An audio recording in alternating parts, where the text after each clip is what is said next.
Welcome everyone to today's MyHR Live. For our 20th MyHR Live, you'll notice we're doing something a bit different. There are more people on camera today. We have special guests Allan and Tobias from New Zealand Shores Immigration Consultants. They're both licensed immigration consultants and are here to have a conversation with us about the recent immigration changes. So the way today's going to work is they'll be answering some questions that I'm pitching at them about the recent changes, what it means for small to medium businesses, and what you can do to make sure you're prepared for the changes which are coming up.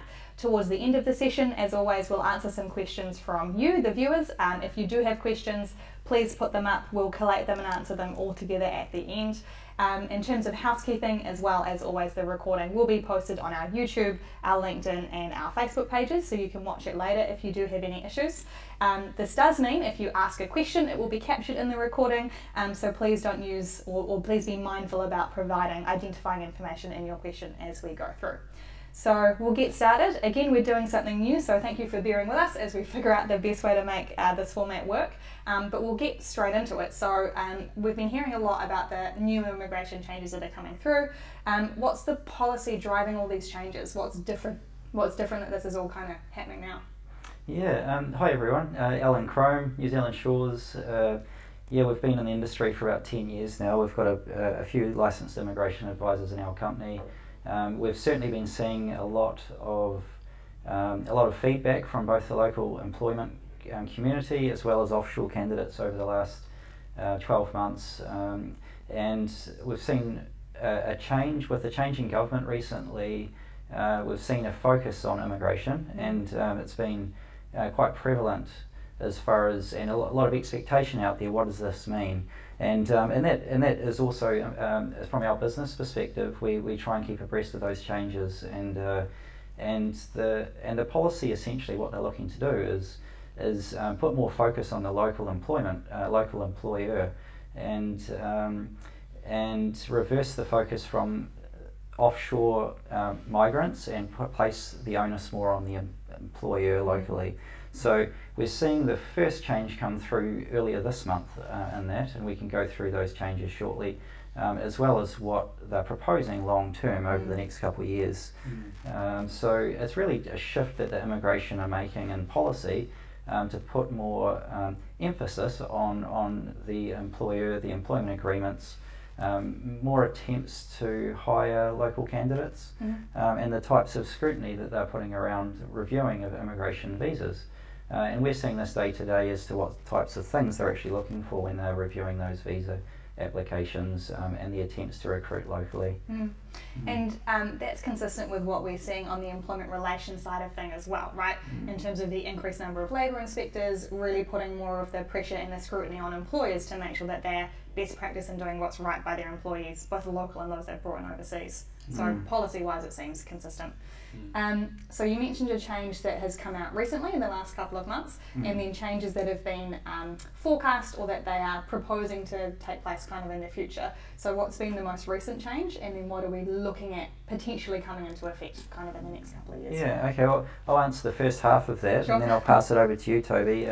But yeah, largely a lot of people thought the recent changes was a considerable shift, and in actual fact it's not the case. It's on the 7th of October, a change for accredited employers came into place, which shifted the salary threshold from $55,000 per year up to $79,560. Now, that's not to say that those accredited employers can't still hire migrants. It just means that they can't get a work to residence visa unless they're paid at that threshold. And it's only impacted accredited employers. So if you're not accredited, you can still hire migrants as you would have prior. So complete business as usual, and most businesses aren't accredited, and you can still hire migrants as long as you're paying the minimum wage threshold, which at the moment is set at $21.25. So it's really only impacted accredited employers, and it's shifted the salary threshold to allow a pathway to residence for those particular people. Okay. So that's what's happened. That's the change that came on the 7th of October. What's happening going forward? It sounds like there's a lot on the table. Yeah, shall I? So how are we going from Mike? Sure, I'll pass it over. Okay. That's right. I'll just hold it if that's okay. So my name's Tobias. I'm a licensed immigration advisor with New Zealand Shores as well. We have more than a few. We have about 9 licensed advisors and stuff. The changes that are coming are proposals at this stage, and we want to stress that because over the years we've seen a number of proposals come and go with different governments, and there's quite a long implementation timeframe for this. There is an election coming up, and it'll be interesting to see whether the proposals do go through and the timeframe in which they do go through if they're sustained after the following election. The proposals are that all employers would have to get accredited in some format. This is, from what we can tell, a copycat of the Australian model in a different form, perhaps a slightly toned down form than the Australian model, which has an idea of first right of employment to Australians. The New Zealand model is more about tracking employers so that they can stamp out exploitation, is what the Minister said. So at the moment we have a Minister of Immigration who's also the Minister of the Labour Inspectorate. Right. And so that's where that two-pronged focus on stopping exploitation comes from. And we think that that's not necessarily a bad focus, because good employers are good employers. They're doing good things in terms of employment practices. They're not going to be greatly adversely affected by changes that are really trying to stop bad business practices which undercut the market and put good business and employers at a market disadvantage. So some of those changes will be around making all employers seek accreditation with Immigration New Zealand before they can hire migrants. Then they show that the job that they're hiring for is one that meets market rate. There's a real job to come to, which seems obvious to any good employer, but hasn't always been the case. That they've shown that there's a need for people in New Zealand from offshore to fill that job because local candidates can't be found. Great, so there's a good employer who has a job, needs an employee, and then the employee only has to show that they meet character and health requirements because the focus goes on the employer to make sure they're hiring the right staff. Whereas at the moment, a lot of that work's done by Immigration New Zealand's verification processes, which can slow down the whole hiring process. So we would expect that if it does go through, while there'll be a period of transition, it would actually speed up the process involved in hiring migrants. There'd be less work for employers longer term is what they expect, because they only have to seek that accreditation on an annual or biannual basis. And there builds a trust relationship between Immigration New Zealand and the employers who are doing things right. Now these are planned for an 18-month implementation. We've already seen a lot of these proposals that were flagged pushed back 18 months to this point, so it'll be really interesting to see how long it actually takes them to bring this in and have the capability to support employers in terms of their staffing and their IT systems to do that. So we're currently not advising employers to do anything more than good business practices at this stage. Make sure you've got good HR practices. Make sure you've got health and safety. You've got decent employment contracts that meet regulatory requirements that you're getting from the Labour Inspector and the Department of Labour. And those will lead you to be in a good position to get accreditation at a later stage. Cool. That's pretty comprehensive, thank you. And we were talking before we came into the session today about the historical difference between who has been accredited, which have tended to be larger employers with a really clear and obvious need in the market for candidates they couldn't find. So thinking about the change that came in earlier this year, where it is only affecting accredited employers, and then looking forward to these changes, which are still proposals at this stage, and again we've got a general election at the end of next year. Is there anything small to medium businesses should be doing today or in the next few months, apart from making sure that they have good employment practices? Would anything stand out? I think from my perspective it really is business as usual. However, immigration are looking for tighter practices around recruitment, and making sure that they are recruiting on a national medium, that they are making genuine attempts to hire New Zealanders, and if they do find someone from offshore that is the best candidate for the role, by all means, it's business as usual. We proceed, and that's where we can advise what we've got as far as sufficient evidence to recruit for that role and go through those practices and the job descriptions and the skilled role. So we would advise what's acceptable and what's not from an immigration practice perspective, but it's making sure we've got our visa lined up with all the evidence and done correctly right at the start. We certainly don't want things to come back and forth and delays to occur through the process. Sure. So, and when you refer to a national medium, are there some examples of places that clients or that businesses should be advertising to kind of show that they've recruited across the country for roles? Yeah, so they need to be advertising, thank you, on Seek or Trade Me or Indeed.co.nz. Okay. Outside of that, often My Job Space or Facebook are good channels, or their own website are good channels to actually find staff. But the visa requirements are that it's at a national level with a certain quantity of listings each week to meet Immigration New Zealand's expectations of a national level of advertising. And outside of those, exceptions can be made. We can work with employers where there's specific requirements and niche requirements, but that's the general rule of thumb. If I can just go back to something that I realised I should have mentioned, that accreditation that they're looking at employers having, there's actually 3 kinds of accreditation they're looking to split it into. Premium accreditation, which would be akin to what we currently have, accreditation for labour hire companies, and then accreditation for smaller businesses that are only hiring less than 7 migrant workers a year. And so we would expect that lower level accreditation to be less rigorous than the premium accreditation, which is where currently that $80,000 salary threshold comes in. For those smaller businesses, we don't think there would be a need to be paying those salaries to hire migrants. It's going to be a different setup for those smaller businesses as opposed to the premium accreditation. Which basically means watch this space as those It proposals does, kind of roll out. It is actually watch the space. Yeah. And don't make any knee-jerk decisions based on rumour and Media furor, misinformation. And we have had lots and lots of phone calls and emails and feedback from the local employer community, and the general feedback is it's business as usual.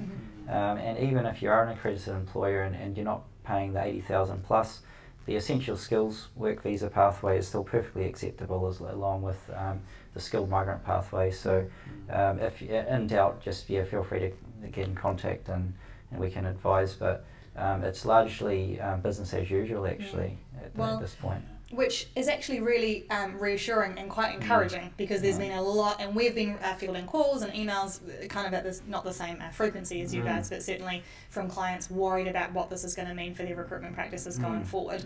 So it's great having you two tell us BAU for the moment and kind of no need to overreact. That's right. And just on that, there's 2 forms of misinformation I've seen coming through. One is where employers feel pushed by migrant workers to seek accreditation because the migrant workers have heard that's how they can get residence. And often that's actually not the right advice to the migrant worker who hasn't had their assessment done correctly.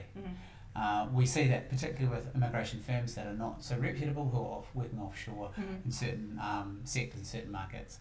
So our advice will be, first for those employers, send the migrant worker to contact us. We'll give them a free assessment and we'll let them know how they can seek residence. And if we can provide services from that point, then we can work with them on that.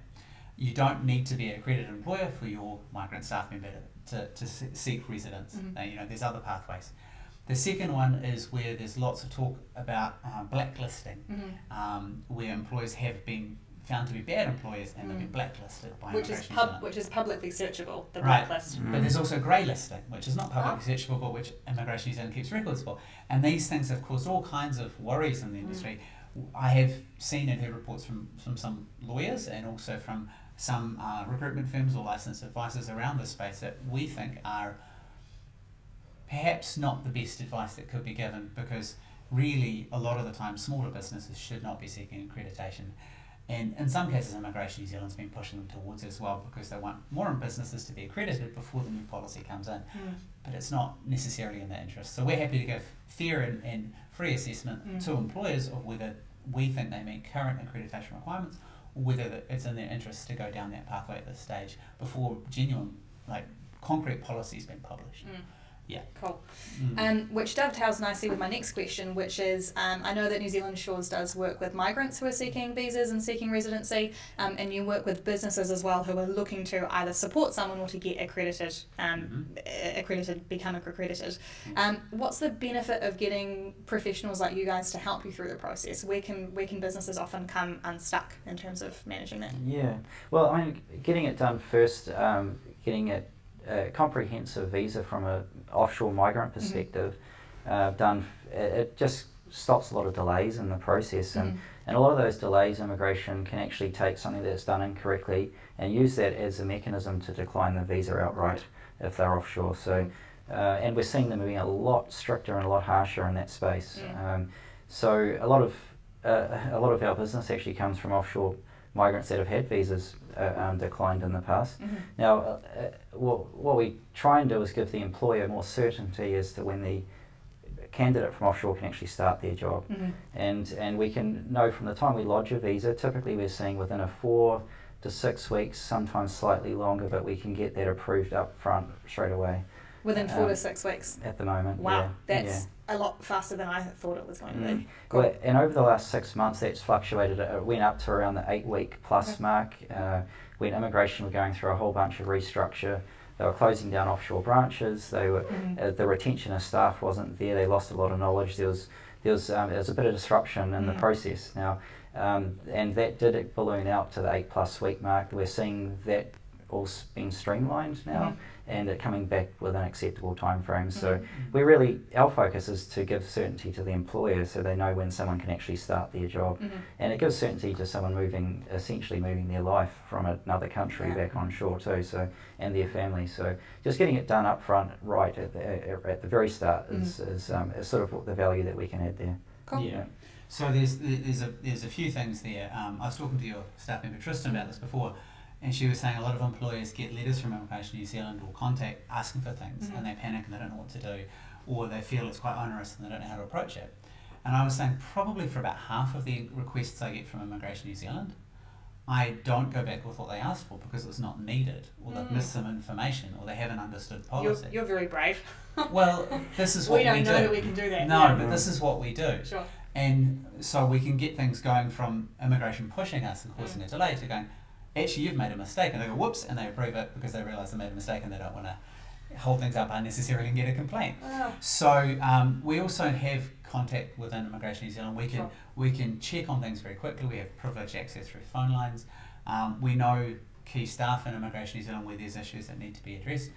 We do sometimes come across really complex situations where employers or migrant workers' life situations change, and we have to address those. And some of those unforeseen situations are where we can add real value that could all fall over otherwise. To get a little poetic, I think Dostoevsky says in War and Peace that all families are happy in the same way, but each unhappy family is unhappy in its own unique way. And I think to some extent visas are like that. There's many different ways they can fall over. Sure. You have to get it all to come together to make it work. And it looks easy from the outside, but it's a constant juggle to make sure it all fits together in a timely manner. And we've seen shifting goalposts that haven't been published, that you just see through, lodging a number of visas throughout the year. And this year's seen we're sort of just on how the advertisements and ability to recruit locally or offshore and how that's done. There's lots of tips and tricks through that process that I think we add value there. Yeah, no kidding. And thank you for lifting the bar for future MyHR Lives, for me to quote literature every time. Just bringing it back to the employer's view then, in terms of if a business looked at their situation, got some advice and decided that accreditation was the right way for them to go, either kind of now or in the next 6 months, or looking at these potential changes, what's the time frame for that to come through, and what's the cost really of getting advice from New Zealand shores? Can I answer the second question of first? Course, yep. Okay, so the cost, the Immigration New Zealand fees at the moment are $2,130, including GST. That's paid directly to Immigration New Zealand for the application fee. Our fee, it's a case by case. The range would typically be from $4,000 upwards, usually up to around $6,000, depending on the employer and their situation and their needs. And if they have multiple branches that they need accreditation for, then there'd be a cost per branch as well. And it really does depend on what their needs are. For the time frame, that's really up in the air at the moment. The Christchurch branch that does accreditations has 8 staff. And you can imagine that may not be enough staff to manage the current demand. They're currently ramping up that staff and they're trying to grow, but their capacity is very limited, and they have to find staff who understand business. Immigration New Zealand, like all employers, are struggling to find skilled labour at the moment. So we're hearing everything from 6 months to 18 months. 18 months I would expect would be where employers have multiple pushback from Immigration New Zealand asking for more documents and long time frames to meet those. In the past, 3 to 9 months was typical for accreditation, with a lot of applications decided within 6. At the moment, I think it's hard to say for sure. I would expect it might be, if you applied now, 9 months or more, but I expect that time will start to come back down as the Immigration New Zealand builds capacity. And so probably the important thing to take from that is that we don't have to, or the employer doesn't have to wait for the accreditation to be finished. They can continue employing offshore migrants. We can continue obtaining visas for them to start work, and that can run in parallel, and the bonus would kick in once that's approved. But meanwhile, that we can apply through the essential skills work visa. So would it be fair to say that accreditation shouldn't be seen as a barrier to getting shit done? Yeah. That's about right? Yeah. That's the level I'm normally on. I would say if you're an employer with upwards of 40 staff, that you've got a number of migrant workers coming in each year, that you're hiring locally and training locally, or you can't find any labour to hire locally, and you've got a number of positions that, based on current policy, are paying over $79,650 or $38.29 an hour, then you'd be a good pick for accreditation as it currently is set up. If you're outside of that, then we're happy to talk to you about where accreditation's heading, but really you should just be getting your house in order in business terms, working with your company to make sure you're doing all those good business HR practices right, and looking ahead to when there's actual policy published. Yeah, I mean, a lot of it's just wait and see. I mean, it's the from an employer perspective, it's certainly as we keep saying, it's business as usual. I mean, it's not something that we want you to take away from this webinar and rush off and become accredited, because in most instances that's the wrong move right now. We've seen one change, which is a salary threshold change, only impacted accredited employers. Everything else is business as usual, and the timelines that they're giving us over the next 2 years are unlikely to be met. And if they are, then as that solidifies over the coming sort of 12-month period, we'll make sure that everyone's informed as to what those changes are and what's likely to come up. But rushing off and becoming accredited now because of something that might happen in the future is not something that we'd advise on. But if you're an employer of a sufficient size where you're hiring migrants of, say, greater than 5 staff from offshore, and you're employing and paying a salary of more than $80,000 a year, then you'd fit the current profile of becoming accredited, and we'd suggest that you do that based on current policy. And that's advantageous because you get in before there is a bottleneck of people needing to get accreditation. You've already got a profile with Immigration New Zealand which will help in the future, and it's also like good branding for a company. To have accreditation will help you hire from key labour markets, because it's an easier pathway for migrants and a more trusted pathway for migrants to come under. If there are further changes to the skilled migrant category, if the points threshold increases or there's changes there, it's unlikely to affect those work to residence applicants from offshore who are on those higher salaries, that 80,000 or more salary. So in that respect, it can add value to a business that's working already at a reasonable scale. So that would be the right company to look at accreditation, we think, at this stage. And those smaller companies that have maybe already gone down that track and are wondering what to do because they don't actually have any staff paid more than $60,000 a year, we're really sorry that you didn't get the right advice before, and we look forward to working with you in the future to get it right the next time. Totally. Exactly. That was kind of all I wanted to cover off in terms of pre-prepared chat and conversation between us. That's been really thorough, so thank you again for your time and taking us through that. I'm just jumping into the event to see if we have any questions that have come through. Isaac, have you got anything hanging out on that side? We're just having a look at the moment. What about the other proposed changes? I'm just pulling up the video, or trying to at the moment, so bear with me. Okay, sweet.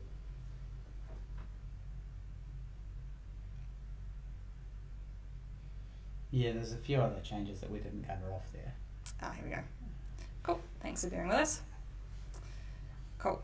So D says, what about the other proposed changes? Okay. So as a quick summary, maybe that might be quite useful. So other proposed changes, there's quite a few.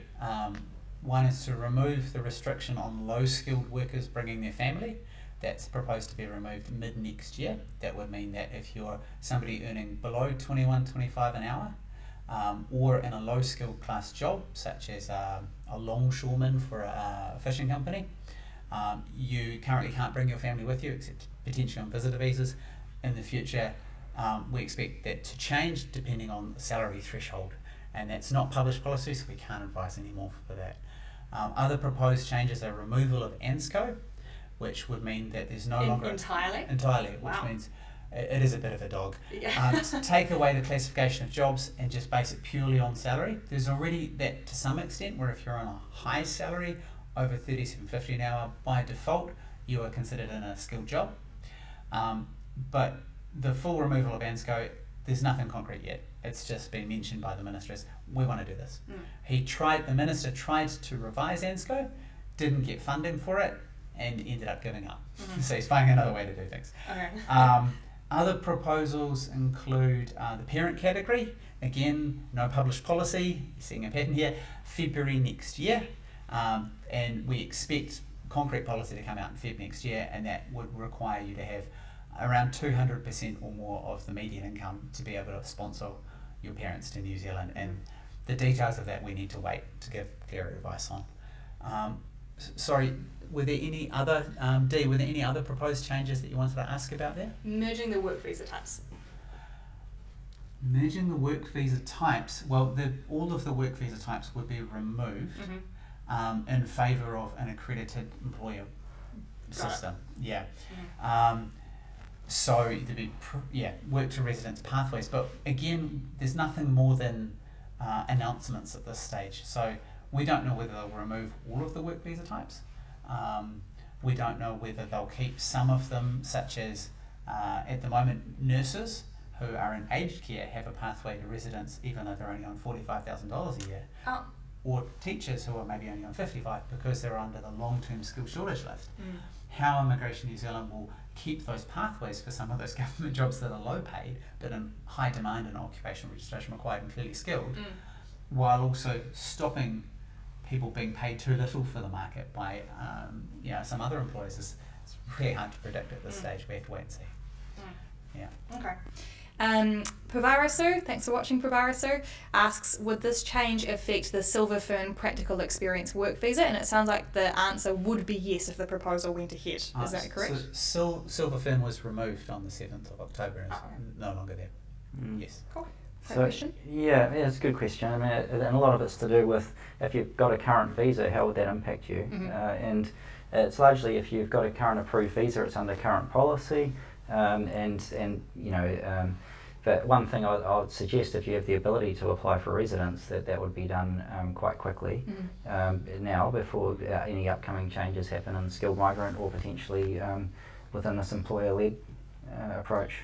Yeah, this is kind of outside of what we've talked about today, but we've done some of our own research and we can see the number of residence applications held by Immigration New Zealand not being decided is increasing month on month. Interesting. Now, when we last saw this, there was a raise in the points threshold. So it's reasonable to think that there might be, again, some kind of change to the skilled migrant category to address that a high number of residence applications that we don't have enough residence program quota for. So our advice generally is, if you can move ahead with residence now, you should, because it's better than finding the point shift and you then have to wait and meet further requirements to get through the gates. Yeah, but that's general advice from good advisors anyway. Yeah, we've always been saying that, so it's regardless of the current. Yeah, sure.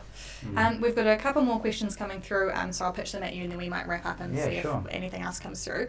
A question from Deepdi. Hi Deepdi. And an employee on talent to residency visa based on 55k who applies for residency after 1 to 2 years, would they need to be paid 90k as an annual salary? And the answer would be no. Great.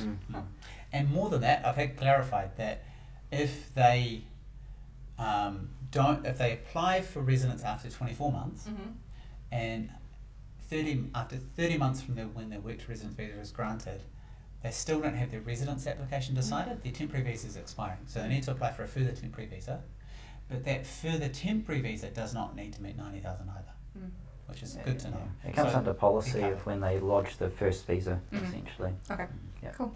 Excellent. good to know. Awesome. Well, look, that were all the questions that came through, and I'm sure that there will be some more that come through once the feed has ended. That's pretty typical, so we'll hang around and see if anything else pops up. Sure. Allan, Tobias, thank you so much for your time. It's been wonderful having you here to do a workshop with the team and do the session with us. Everyone, as always, thank you so much for watching. The video will be up on Facebook, on LinkedIn, on YouTube afterwards, so you're welcome to tune in and catch anything that you missed. But otherwise, New Zealand Shores and MyHR, thanks so much for your time.